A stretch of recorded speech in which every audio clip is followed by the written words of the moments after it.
Are we about to witness another Sunnyland summit or something else? In 2013, the two leaders from the two largest economies came together in an intimate setting, all in an effort to get to know one another.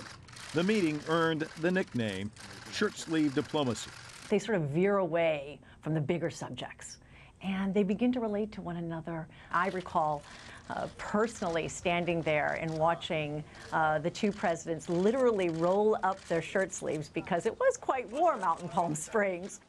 One of the things that we think is most important about Sunnylands is the fact that it feels magical because there's such an amazing level of beauty, both in terms of architecture and art and nature, and somehow the way those things interact. Everyone walks in, takes a deep breath, relaxes a bit, and then thoroughly engages.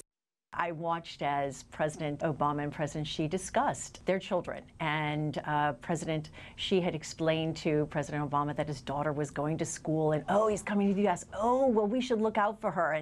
And President Obama was telling President Xi about raising two teenage girls and all the trials and tribulations that come with that. And he says, oh yes, of course, I understand that perfectly.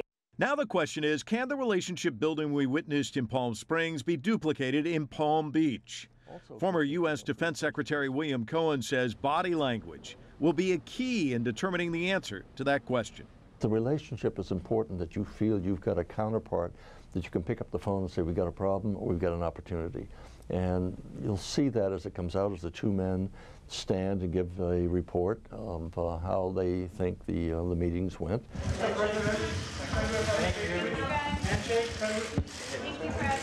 I don't think that the visit of the German Chancellor Angela Merkel went well. They may have had good discussions privately, but I think the body language sent a signal that it was a chilly relationship. Cohen says unlike state visits, the real emphasis on a meeting like the upcoming one in Mar-a-Lago will be on optics and not outcomes. I think to the extent it looks like, again, two big guys, big countries, big issues, and they're sitting there and they're having a conversation as friends. That's the most important thing. I think it calms the international waters. People are apprehensive, anxious. What is the United States going to do in its dealings with China? And so the signals you send out can be very calming or they can be very disruptive. So like Sunnylands, there will be a lot riding on this first face-to-face meeting between these leaders of the most important bilateral relationship in the world.